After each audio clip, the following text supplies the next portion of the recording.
Hey guys, sorry for the poor lighting, but um, I'll be coming home here pretty soon, or I'll be going home pretty soon. um, Give me your thoughts. This is a very very hard transition for me.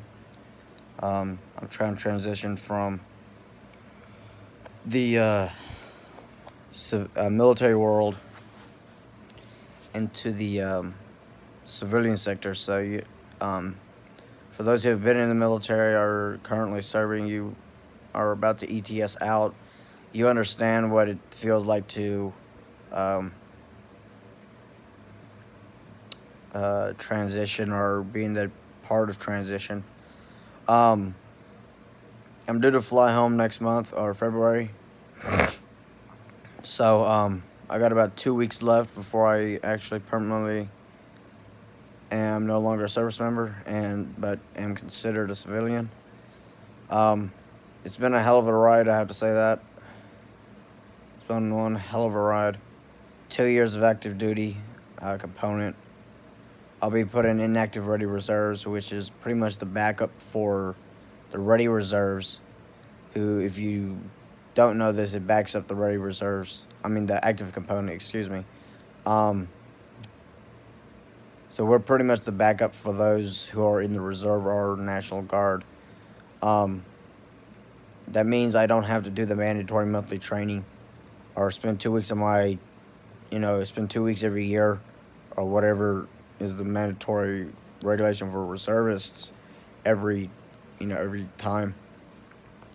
I don't have to do all that stuff. I can live my life as it's supposed to be lived, but at any time I could be called back onto active duty service for any national crisis or any foreign um what's the term? Any foreign war that needs backup and they're out of reserve component and they need inactive ready reserves people to come in and help. Or in a state crisis like state of Texas, I know we have a lot of hurricane issues, so I'd be probably put on backup for the National Guard as well. Um, for those who are subscribed to my channel, y'all know who y'all are. But for those who aren't, but you see this video, Anthony Reynoso, Ivanka Bashir, Eddie Whitlock, um, Brady Slocum. Excuse me for the memory loss. I'm exhausted. I just took my medication for sleep, so that's supposed to be hitting me here pretty soon. Um, Donald Bradbeer, Bailey Warner. I hope I said your last name right, Bailey, because forgive me if I didn't pronounce it right. I do apologize. Nick Lanthiner. Yeah, I know I pronounced your last name wrong. I apologize. Barbara Richards are just a few people that I've known while on active duty. Y'all are my legit family, and I could not ask for a better group of people that have been there supporting me in any form, shape, or fashion. I'm sorry, I'm exhausted. It's like 11 o'clock over here. Where I'm stationed at right now. Y'all have been the support that I've needed, and I hope and pray that I can be that support that y'all been for me to y'all. I hope I can return that favor to y'all.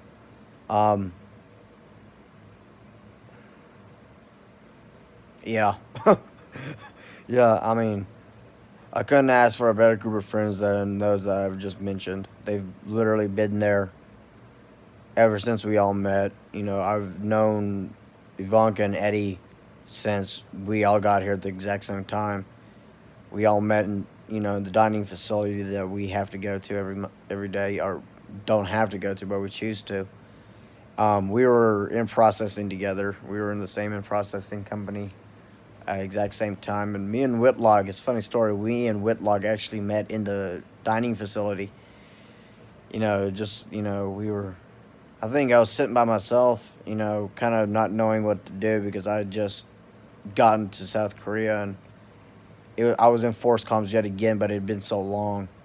But because I'd been in command signal, for those who don't know what that is, I was a 25 Bravo information technology specialist before I came my current MOS. So I was transitioned from what we call TRADOC, or Training Regulation Doctrine, to what was considered then force. It would have been considered FORSCOM / TRADOC. I was transitioned from here, TRADOC to FORSCOM, command signal. Then I reclassed over to a 9-2 Foxtrot, which is Petroleum Oils and Lubricants division of the Petroleum Operations Logistics Division, Management Division, excuse me. Which is a massively big branch. It's one of the oldest branches of one of the oldest series of the United States Army Corps Master Corps. We hold ourselves in a high esteem. Any quartermaster and ordnance, we are supply and support. And Eddie is an engineer, or part of the engineer division, and he just sat down with me, and we just started talking. We've been friends since, and we're going to be friends for a very long time, I hope. Even when we're in our 80s, he and I are going to be sitting by the fireside, with our grandkids, if, we ever have grandkids before we pass, in our 80s, and, we'll be laughing about our good times here in South Korea. I can guarantee it. Me and Ivanka, we met during one of our briefings that we were getting for, all the newcomers, or something like that, and we've been friends since. Funny story on that one. I was riding my bike back to my barracks because we're not allowed to, if you're not married and you don't have dependents, you're not allowed to have a vehicle. So you can take the public transportation, which is the buses or the taxis. Buses took too long and taxis cost too much. So, I just said, you know what, I'm going to buy myself a bike. And I was driving home one afternoon after work. It was like in July, June, July time frame. And Bashir was, Ivanka, I'm so used to saying last names. She was walking to Lord knows where. And I saw her. And I was like, Bashir? She just turned around. I tell you, it was freaking hilarious. Wish I'd had it on videotape. It would have been hilarious. I would add it to this video. But we've been friends ever since. I mean, the three of us have been. Those two can look at me and, I can look at Ivanka and tell her I'm okay. And she'll tell me, like, dude, you're not okay. She'll be like, Hart, you're not okay. You're not fine. What's going on? And that's the same way with Tony and Slocum. Brady and Donald and Nick and Eddie. They can all look at me and say, because we've known each other and we know each other so well and for so long, and they were like, look at me and be like, you're not okay. I can tell. So what's the heck's bothering you? But I'll be home soon. I'm gonna miss my friend. The people I've mentioned already, and we've created a very strong bond with each other. They're my family. I'm a family to them.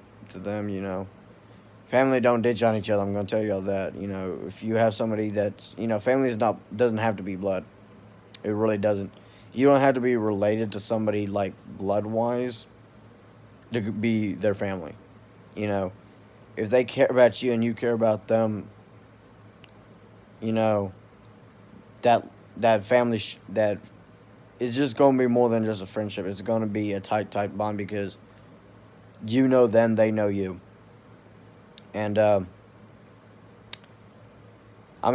of them are already going to Fort Hood, Texas, which is very, very close to where I'll be moving. I'm moving to Killeen, Texas. I'm going to be living with some friends up there until I can get my feet back, on the ground and hit the ground running. Because it's, how babies are, they crawl, walk, roll, crawl, walk phase. No, crawl, walk, run phase. I'm going to be worse than that. I'm going to be in the rolling stage, and then I'm going to be crawling, and then I'm going to be slowly begin to walk again because, I've known nothing but the military, but for the last 30-something months.